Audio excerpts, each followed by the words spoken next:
Editor's note: Whole Foods Market, a subsidiary of Amazon, is an American multinational supermarket chain with more than 500 stores in the United States, Canada, and the United Kingdom.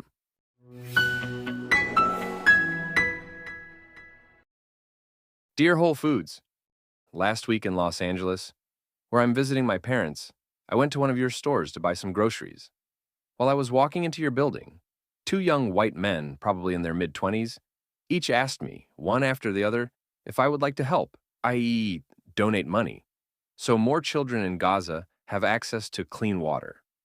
Of course, 2024 has reached peak global absurdity on many levels, so I was completely unsurprised by these fellas championing the Palestinian quasi-cause, in spite of the skyrocketing probability that they have zero skin in the game in Gaza, that they have never visited the region, and that they have a deficit of knowledge about the actual reasons why some Palestinians in Gaza lack access to clean water.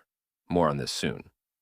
But what did surprise me was that Whole Foods Market, a subsidiary of Amazon, which is in turn a publicly traded company on the NASDAQ, apparently allows hecklers outside of their stores to hound incoming customers about a topic that does not come remotely close to passing any half-working test of honesty, morality, ethics, truth, and quote-unquote, doing the right thing. All parties involved here, the two young men in Whole Foods, surely have good intentions. Most everyone, myself included, can get behind a fundraiser to help more children receive more access to more clean water. It just seems that these two humanitarians chose the wrong place and the wrong people in the world to advocate for. It turns out, of the 450 million children who live in areas of high or extremely high water vulnerability, Gazan children are nowhere near the top of this list. Eastern and Southern Africa have the highest proportion of children living in such areas, with more than half of children, 58%, facing difficulty accessing sufficient water every day.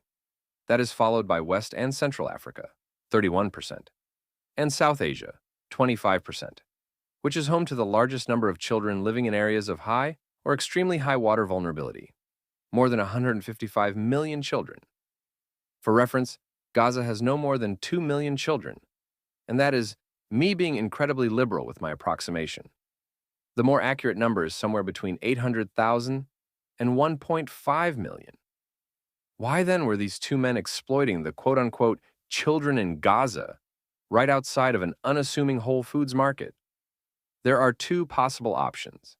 Either they are die-hard members of the so-called pro-Palestinian cult, and by cult, I am alluding to the fact that virtually the entire Palestinian narrative is a robust combination of distortions, gaslighting, revisionist history, and outright lies. The other possibility is that these two men are being paid by nefarious, jihadist, pro-Islamist actors, such as the BDS movement, the Holy Land Foundation for Relief and Development, the Uncommitted National Movement, to manipulate Whole Foods shoppers into supporting a falsified, misrepresented group of children, some of whom lack access to clean water. Do you know why, though? Because their own regime, Hamas, racks up billions of dollars in the very international aid that these two men are pining to collect, and then uses these funds to build rockets, manufacture missiles, and employ children in Gaza to dig underground tunnels for Jew-hating, genocidal mega-terrorists to smuggle weapons, lock up hostages, torture their own people, and hide like cowards. I know Whole Foods customers are quite particular about what they consume, so allow me get even more specific. If you want to know why some Palestinians in Gaza lack access to clean water, a video released by Hamas shows the terror group bragging about their quote-unquote ingenuity by literally cutting out of the ground water pipes donated by Europe to Gaza. Why? To manufacture more rockets. It has also been well documented that Hamas and other terrorist organizations like Palestinian Islamic Jihad, as well as the Muslim Brotherhood, their quote-unquote parent company, use the smokescreen of humanitarian organizations as cover to fundraise for their belligerent, motivated by Islam terrorism and gross human rights violations within their own societies, no less against their self-professed enemies, such as Israelis and Americans. The two young men camped just outside of Whole Foods notwithstanding. The irony here is pungent. Tons of people who consider themselves God's humanitarian gift to the world are being coaxed into fundraising for terror groups that habitually, as a matter of policy and record, commit crimes against humanity toward whomever does not subscribe to their perverted worldviews, including but certainly not limited to people in their own societies. For those who are actually, I repeat, actually, interested in helping children in Gaza, here are a few places to start. Number 1, demand Hamas and Palestinian Islamic Jihad surrender unconditionally.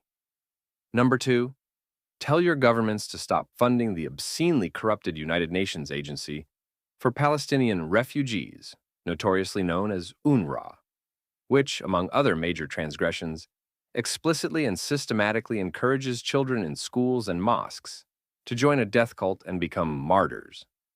And number 3, implore Palestinian leadership to teach their people that life is better for everyone when you love your children more than you hate and want to kill Jews. Wait a second, though. I just remembered that it is wildly inappropriate to judge another culture according to my own standards of what is right and wrong, strange and normal, or what is known in the quasi-progressive world as cultural relativism. And this cultural relativism is not just some laughable internet meme. At places like King's College, a public university in London, the quote, counter-terrorism course for UK civil servants course teaches students, and I quote, terrorism is not the problem. Rather, the systems that terrorists oppose are terrorist. In other words, how dare we call terrorists terrorists? But terrorists are free to destructively oppose our systems, which they consider terrorist, based on their judgments that our culture is wrong and or strange, and thus must be obliterated. You know the drill. By any means necessary. I love a good hypocrisy, don't you? Back in the Palestinian territories, such propaganda is indoctrinated in children from very young ages, as they are taught the supreme value and various methods of killing Jews. In United Nations schools, mosques, and other civilian venues, they learn to glorify hatred and nurture violence. In so-called summer camps, they teach kids how to fire automatic weapons and kidnap Israelis. If you think this is not ludicrous enough, both Palestinian governments, Hamas in Gaza, and the Palestinian Authority in the Palestinian West Bank, literally incentivize terrorism against Israelis. Pay for slay. The worse the attack, the more money you and your family receive. What great social services.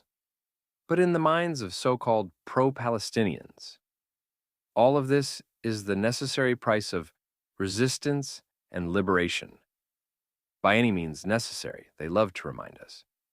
Speaking of prices, the current cost of a single cigarette in the Gaza Strip is $27, while packets are sold at $430. This quote-unquote tax has helped Hamas continue to fund its own survival throughout the war at the great expense of Gaza's residents.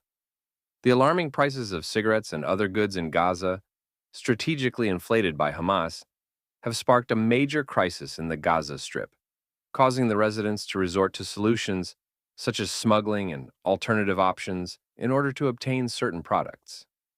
Just like Israel has for many years provided Gaza with water and electricity for actual humanitarian reasons, the IDF last week made an interesting airdrop to Gazan civilians over a coastal area of the Gaza Strip. The IDF has been known to drop leaflets consistently before striking Hamas and Palestinian Islamic Jihad, whose operatives habitually hide behind civilians, including children, and civilian infrastructure. These leaflets typically request that the public evacuate the area immediately for their own safety, and some have been used to offer rewards for Hamas leaders.